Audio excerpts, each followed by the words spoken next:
Hey guys, welcome back to my channel, and if you haven't subscribed yet then please do. As you may know, I moved back to Australia this year. I left Hong Kong after nearly 5 years living there. I had 2 farewell leaving Hong Kong vlogs that I uploaded, and I came back to Australia. You know, we did kind of go into lockdown. We've had I guess like you could say Australia's kind of first lockdown started in March, but then in July we went back into lockdown again, and I did share some vlogs on the update back then in July. So as of recording, today is Sunday the 7th of November. We have had 8 days in Victoria of double, they like to call it double donut, double donut days or something like that, which is basically 2 zeros, which means no new cases and no new deaths, which is a really positive sign, because at one stage we just had like hundreds of cases per day, and that was effectively Victoria's second wave. So, you know, back in July we were on really strict lockdowns, and in my vlog that I did in July, you'll see how we went into really strict lockdowns in the sense that we were only allowed to leave for 4 reasons, and we essentially were only allowed to travel to a 5-kilometer radius from our homes. And because of that, I guess that's why I went on a bit of a vlogging hiatus. I didn't feel like there was much content to be vlogging about areas 5 kilometers around where we lived. I mean, you know, apart from grocery stores or like parks, there really wasn't anything happening. And it's been really good because, as I mentioned, you know, we're on our 8th day of double zero donut days or something, which means that we haven't had new cases for the past 8 days. We've had no deaths, thankfully, for the past 8 days as well, which is a really positive sign. And you know, we're starting to see a bit of normalcy, I guess like new normal come back into our lives. We're able to kind of travel a bit more freely. The mask is still a mandatory requirement, which is, I guess, just there to be a preventative measure. So I guess, long story short, because I hadn't really done an update in such a long while, and you know, I haven't had, I guess, a lot to update, I thought it would be fun to kind of do a November update with you guys, just to kind of see where we are and give you a bit of insight onto like how Australia is doing, and I guess like what we've been up to these past couple of months. So in today's vlog, I just wanted to share a bit about like what I've been doing these past couple of months, including telling you guys about what Food Around the Hood is. You guys probably have no idea what I'm talking about right now, but that's the point. I want to tell you everything. Second of all, I wanted to do a review of like the Laantaan buns, and these are really famous milk buns in Melbourne that I think like I finally got my hands on them today, and I just wanted to share with you like what they look like, you know, how they taste, tell you whether or not they're worth the hype or not, in my kind of personal opinion. But yeah, I think those are kind of the main updates, but I just wanted to touch base with you, see that everyone's doing well and everything, and you know, wherever in the world you are, like, it's been such a weird year, and I can't believe it's already November, to be honest. But you know, hopefully things will get better. It's been a crazy year, and I think no one can doubt that. But you know, where I think the main thing is just to kind of take each day at a time. So anyways, what is Food Around the Hood? Okay, the Food Around the Hood is basically refers to our Instagram page, which I will leave the link down below so that you guys can go check it out. So basically the way it started was because, you know, Melbourne has been in quite severe lockdowns for most of this year, and with hospitality, one of the kind of key industry is affected. Of course, like every industry has been affected in a big or small way. We basically found a lot of hospitality workers that were stood down from their shifts. You know, they didn't have hours anymore, and because some of them were on temporary visas or like bridging visas or things like that, they weren't able to access government assistance from the Australian government. And because of this, like a lot of them kind of had to, you know, think of new ways to kind of find or earn a bit of income. So what we found is that a lot of hospitality workers were starting Instagram side hustle to be able to earn some sort of income.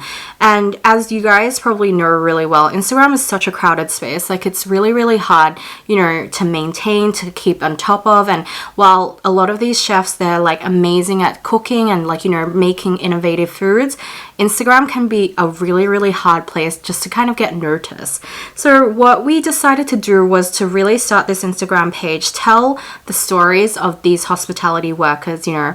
So what we did is that, you know, we would start curating like 3 Instagram posts dedicated to their story. So what we would do is we would talk to them and we would kind of create 3 Instagram posts about their brand, their label, you know, what kind of foods they were selling. So essentially the idea of the Instagram page was that we wanted to just be that one-stop go-to directory listing where people like our followers could go find, you know, all these amazing food makers that were making amazing food and find them easily, order from them, and hopefully help the food makers generate more sales.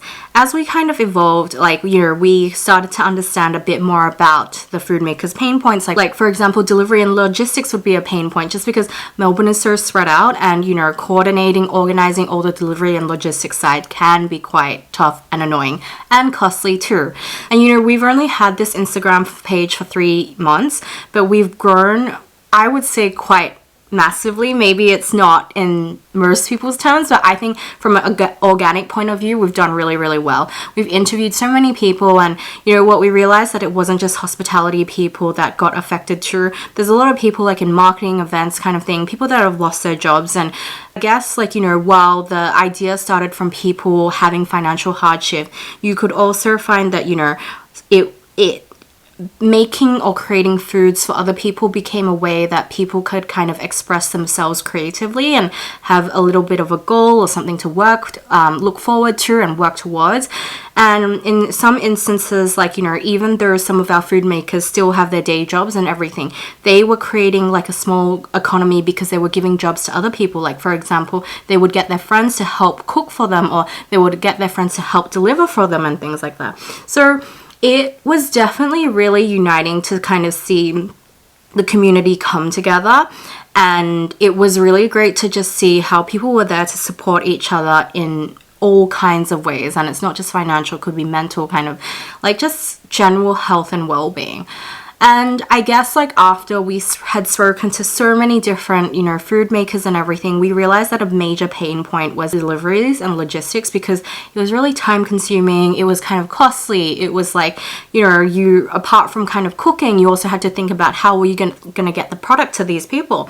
And I think from that, we just naturally evolved into a website. So step 2 or phase 2 of what we have was, like, you know, we grew from the Instagram page, and then we became, like, we now have a website, and today was actually our 3rd week of deliveries, and it has been such a whirlwind journey. Essentially, if you have a look at our website, we're basically like an online marketplace where you can purchase food from a lot of different vendors, and it's basically one delivery fee, and you can purchase from, like, you know, cookies from someone, or egg tarts from someone, or, like, you know, rice from someone else. And that we kind of all put together, we help deliver, we help the food makers deliver it, and I guess everyone's kind of happy. Like, it helps them with sales, but also means that they have the rest of the time to kind of focus on cooking and not having to worry about delivery and logistics. And, you know, we're only in our 3rd week, but we've had such amazing demand. Like, it's just kind of been really cool to see that, like, that there is, like, you know, so much interest in people's foods, and it's just about kind of connecting people and things. None of us are from an F&B background, except for the fact that we're really passionate about food, but it's been so cool to see it become what it has now. And, you know, a big part of what we have always kind of started from was that we wanted to share some profits as well with different COVID-19 relief funds, and we're definitely working on that. I think, like I said, because this is only the 3rd week of our deliveries, we've been kind of doing things in a soft launch perspective, just hashing out the details, making sure we can understand how everything works and flows. But we do have organizations that we've talked to and are definitely looking to share some of our profits with. So, you know, the core of, like, what we are doing is just kind of help and support in any way we can. But I think it's just been really fulfilling to just see, you know, first connect with people on that, you know, conversational level, and really get to know their stories and what brought them to where they are. And in some cases, you'll see that chefs have actually always wanted to do something on their own, but this pandemic has kind of, like, given them that space and push to really go and pursue it. So there's a whole bunch of stories. Like, we have recipes about canelés all the way from Bordeaux to, like, you know, We have like stories from Colombia as well. Like the core, or like I guess the essence of our page is just about like celebrating Melbourne's kind of cultural diversity, celebrating how innovative our food and like our foodie scene is. And yeah, just kind of bringing together, like bringing you food around the hood for good. Like that's kind of our slogan, and it's about bringing food around your neighborhood for good. And that's where the donating some of our profits to the charities part comes in. And you know, we're constantly kind of learning, we're trying to evolve, and it's just been so massive. Like every day we find new food makers that are making such innovative, amazing foods. Like there's just literally no boundary to like how big this kind of scene is. And it's just so amazing because in like one order you could get like babkas, and you could get Balinese rice, you could get like foods from Malaysia and canneles from France, which is just really, really cool. And I think like, again, it just kind of goes to show like how culturally diverse we are here in Melbourne, and how lucky we are to have all these kind of amazing foods. But yeah, so definitely go check it out if you want. There's some amazing stories there. I'll put the links down below so that you guys can have a look. Unfortunately, we only deliver to Melbourne at this stage, so just have a mini visual feast, I guess. Anyways, so next up I wanted to talk about these buns from Laantaan. So because I've only been back since February, and obviously we haven't really been able to explore Melbourne because of lockdowns and everything, I'm still taking some time to kind of warm up to the whole foodie scene. And that's actually why Food Around the Hood is actually quite good for me as well, because I can learn about like, you know, the foodie scene and learn about these restaurants that I kind of have slipped my mind because I haven't been living in Australia for like nearly the past 10 years. So what I'm kind of seeing is that, like, you know, I'm not sure if this is something common in other countries, but this whole idea of pre-ordering or like online bakery or online food is starting to become quite prominent. And I guess that's why also like the Food Around the Hood initiative is also working as well, because a lot of people are maybe not so much, you know, committing to a brick and mortar kind of establishment and just kind of trying things out to see if there's a market for their product, which is great. And so yeah, so back to the point is that like we're starting to see a lot of like online bakeries, or maybe I've just only started discovering it, but Laantaan was one of those places that I probably heard of, like, you know, back in April, May kind of thing, had seen their things a few times, I guess I'd never really gone to pursue it in terms of like trying out their stuff. But I definitely think there is quite a growing kind of market for online goods in terms of a food sense as well. So yeah, basically these milk buns are super famous. You know, you have to do it on a pre-order system. You pre-order what you want, and then you kind of get it delivered or picked up kind of thing. And I just wanted to have a try to see how good they were and whether or not they lived up to the hype. I have some friends that like aren't huge fans, but I have like one friend that religiously has it almost every single week. So this week I finally got my hands on it. I want to give it a try, see what it's like, share with you guys if it's worth the hype or not. So let's go. So these are the buns that Laantaan is famous for. This one, I'm not sure if it's a limited edition one, but I mean, everyone loves salted egg yolk, so excited to try that.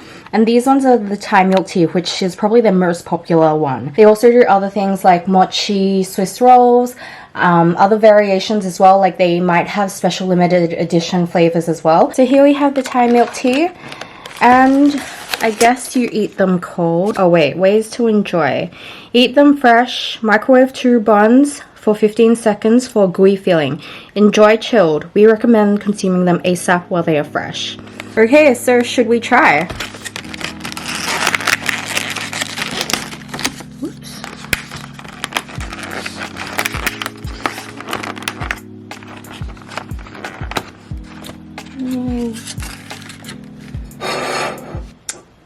I don't know how to take this out. Whoa.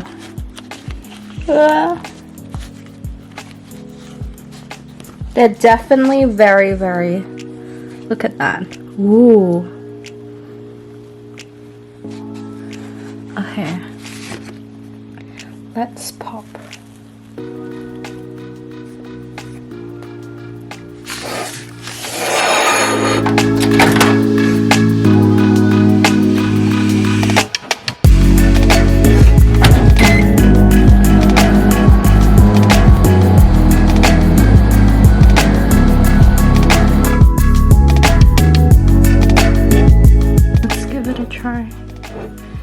think it's a bit hot actually.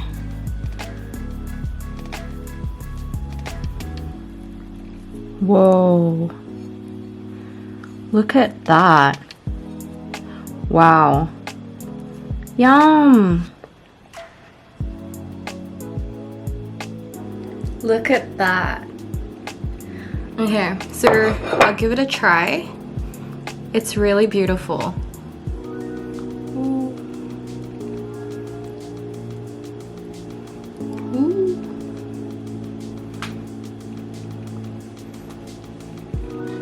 Cheers.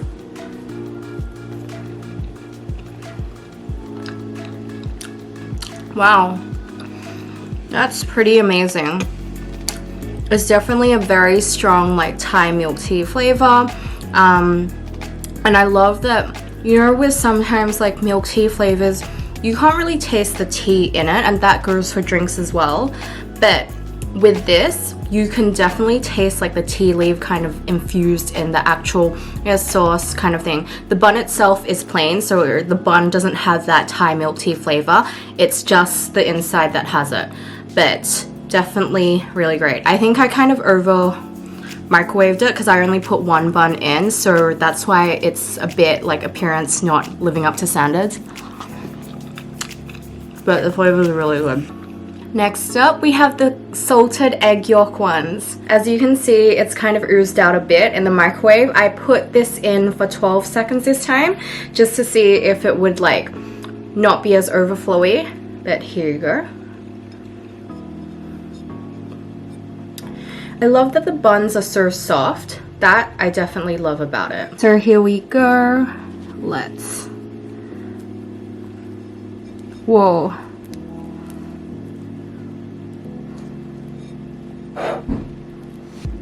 Wow. So much egg yolk. Okay, I kind of butchered it a bit, but the taste, I feel like the coating is a bit different to the salted to the milk tea one. This one seems to have a bit of like an icing coating that's a bit sweet-ish. But anyways, I'm gonna give, sorry this is so messy, I'm gonna give it a try.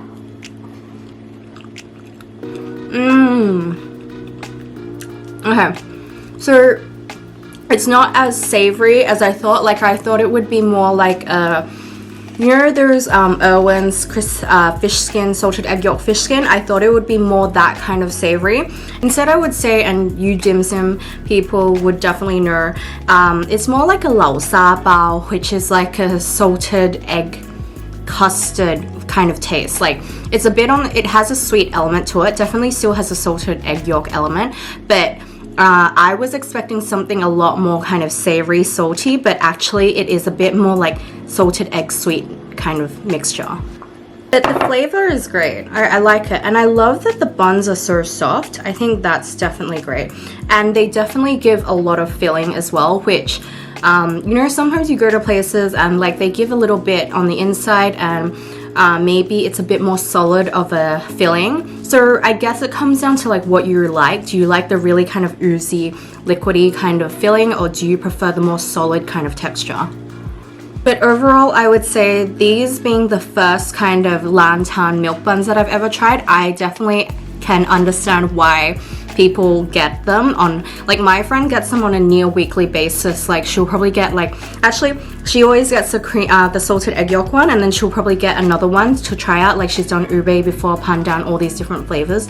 I can definitely understand why people go back for them, because it's really soft and delicate. Like you could see before, even when I was taking it out of the box, like it would be so delicate to the stage where like you wouldn't even want to pop it before and ruin it before you put it in the microwave. So yeah, I definitely understand why people really like it. I personally am now a fan. They're definitely worth it. The flavors are great, the filling is great, the consistency is really fun, and definitely something that's not out there. So if you have always been curious about whether or not you should try it, I can tell you now you definitely should, because they're worth it. And depends on what kind of flavor you like. I think Thai milk tea is always going to be a great place to start, just because it's kind of your I guess like a flavor that most people would be used to. And you know, from there, if you do like flavors like salted egg yolk, give it a try, or like other special editions that they might have.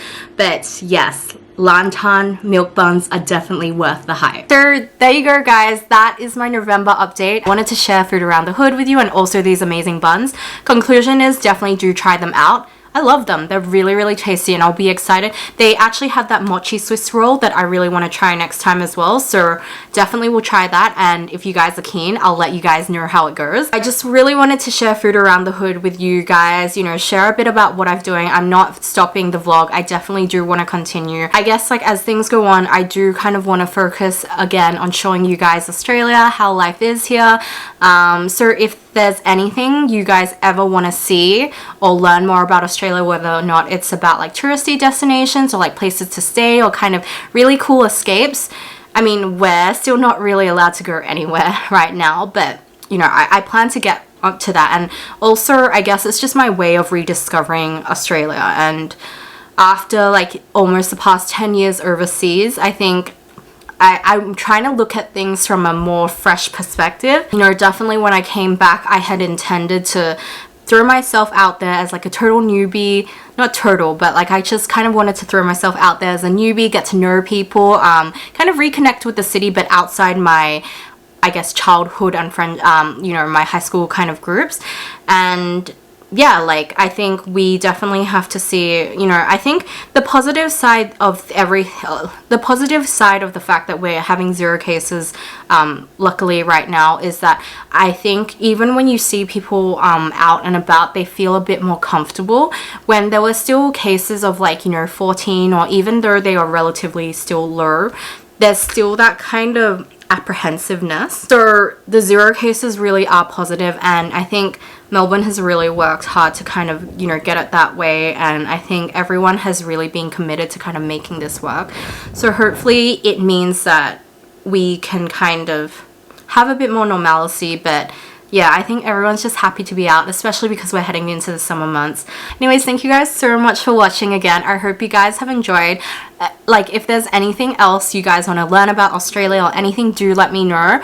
And, you know, I'll just try and share whatever you guys want. So until next time, do stay safe, and we will see you next time. Bye! So casually keep diving into concrete. So bittersweet.